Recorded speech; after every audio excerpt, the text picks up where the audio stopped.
I used to work at an upscale hotel in Savannah, Georgia, one of the most haunted cities in America. The hotel was modern, but the building itself was nearly 200 years old. We'd always hear strange things: footsteps when no one was around, phones ringing in rooms that weren't occupied, but most of us just laughed it off. Until the night Johnny Depp checked in. It was fall of 2014. He was in town for a quiet writing retreat, working on a script that never got made. His assistant had booked the penthouse suite, but when he arrived, he asked for a different room. Something with more history, he said, smiling politely. Preferably something a little haunted. We gave him room 705, top floor, corner unit, rarely used. Not because it wasn't nice, but because, well, weird stuff happened there. Housekeepers avoided it. A few guests had complained of hearing someone humming, even when they were alone. I handed him the key. He gave me a wink and said, "Let's see what the ghosts think of me." That night, just after 3 a.m., the front desk phone rang. It was Johnny. His voice was calm but low. "Hey, sorry to bother you. Could you check if there's anyone staying in the room next to mine?" I checked the system. 705 is vacant on both sides, sir. You're the only one on that wing. He went quiet for a moment. "Then who's knocking on my wall?" I froze. "Should I send security up?" I asked. No, he said, almost distracted. "It's probably nothing. Just wanted to check. Thanks." I didn't sleep the rest of the shift. Next morning, housekeeping told me room 705 was a mess. Not destroyed, but disturbed.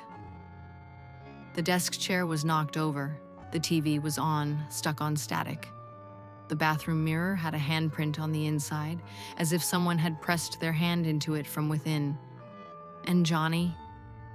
He checked out early without a word. His assistant came by to settle the bill. I asked casually, "Did Mr. Depp enjoy his stay?" The assistant looked up at me, confused. He didn't stay. He left in the middle of the night. Later that week, one of the bellhops showed me something odd. There's a camera in the hallway by room 705. Around 3:12 a.m., we see Johnny stepping out of the room, barefoot, looking dazed. He walks toward the stairs, then stops suddenly. He turns to look back at the door, and behind him, in the reflection of the glass exit panel, you can see someone standing inside the room. Not him. Not a staff member. A tall, shadowy figure, perfectly still. We tried to find the footage again the next day. It was gone. Only that file had corrupted. The others on the drive worked fine. We never saw Johnny again. A few months later, I read an interview with him. The journalist asked about his obsession with the paranormal, and he laughed it off. Mostly. But then he said something strange. "I believe some places hold energy, memories, people, some of them you don't get to leave without taking something with you." Was he talking about that room? I don't know. All I know is room 705 has been permanently sealed off. They say it's under maintenance. But we know the truth. And if you're ever in Savannah and you feel like exploring the unknown, don't ask for 705. Because if you knock on that door, someone might knock back. Johnny Depp had just returned to his Los Angeles home after a long film shoot in Europe. The property had been empty for months, except for his house manager, who kept the grounds clean and occasionally stayed overnight in the guest house. Johnny rarely used the guest house himself. It was tucked behind a row of thick hedges, out of sight from the main house. Small, 2 rooms, minimal furnishing, quiet. He decided to stay there for a few nights to reset and get away from the press. On his second night, around 2:30 a.m., he woke to the sound of soft creaking above his bed. At first, he thought it was just the old wooden beams settling, but then he heard it again, slower, heavier, as if someone was walking in the attic space right above him. The guest house didn't have an attic. He sat up in bed and listened. The footsteps stopped. He got up and checked the space himself. Nothing. No access panel, no ladder. The ceiling was sealed. The next morning, he mentioned it to his house manager, who brushed it off as maybe raccoons. But Depp wasn't convinced. That night, he stayed up late, sitting in the kitchen of the guest house with a cigarette and a notebook, writing. At exactly 2:46 a.m., he heard a knock on the back door. 3 slow knocks, not loud, deliberate.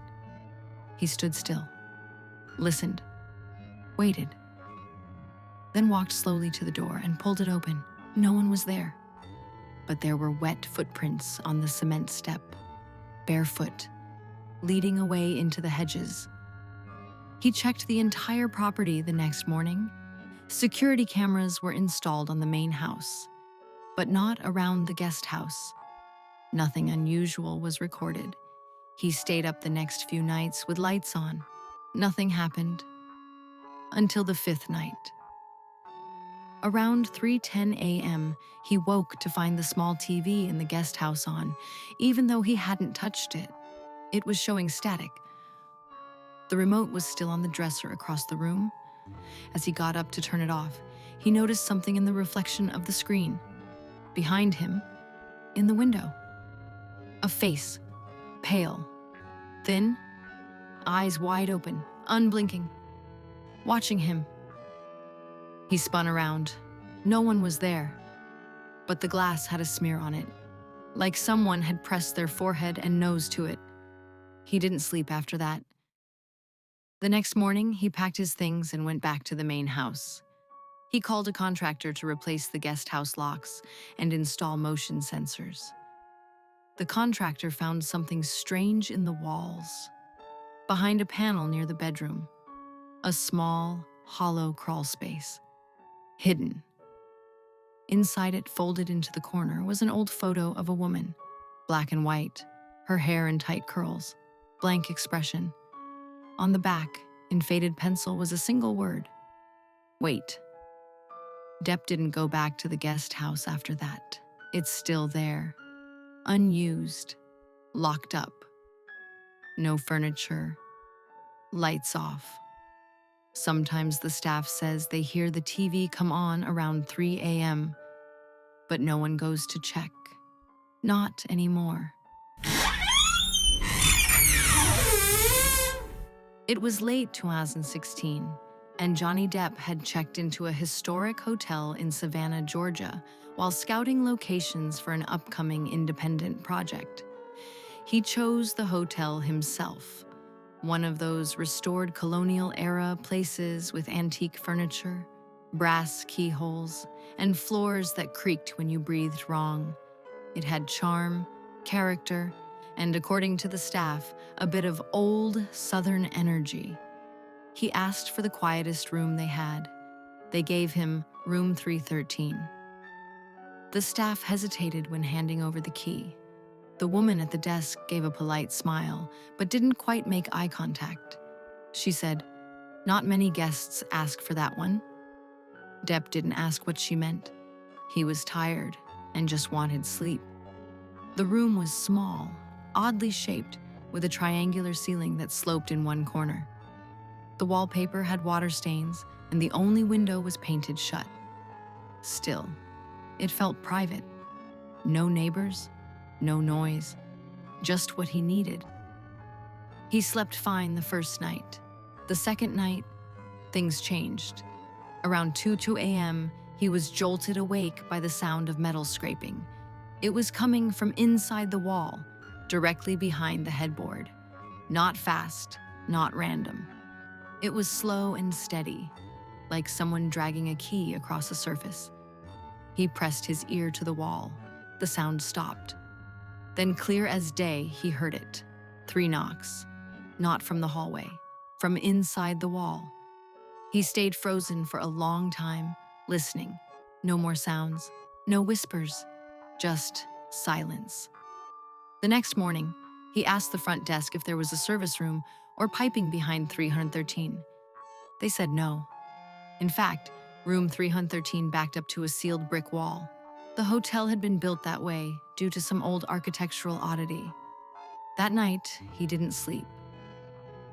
Around 2:30 a.m., the scraping returned. But this time it was louder, more aggressive. Then the light in the bathroom began flickering. It wasn't subtle.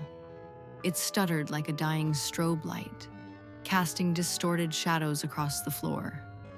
He turned it off, walked back to the bed, and noticed something strange. The mirror on the wall was fogged up, like someone had breathed on it. Except the room was cold. The AC was running. There was no steam, no reason for condensation. Then he saw it, a smudge on the glass, like a handprint. But the fingers were long, too long, and pressed wide like they were stretching from inside the mirror, not the outside. He packed his bag and left the room before sunrise. At checkout, he asked the woman at the front desk if anyone else had reported anything strange in room 313. She didn't answer at first. Then she said, "We don't rent that room unless someone specifically asks. Some say it used to be part of an old servants' corridor. Someone died there during renovations in the 40s. The wall behind the bed? That used to be a door?" Depp didn't respond. He just nodded and left. He stayed in Savannah for 2 more nights, but in a different hotel across town. When asked later in a private interview what his least favorite filming location had been, he smiled and said, "Anywhere near room 3113.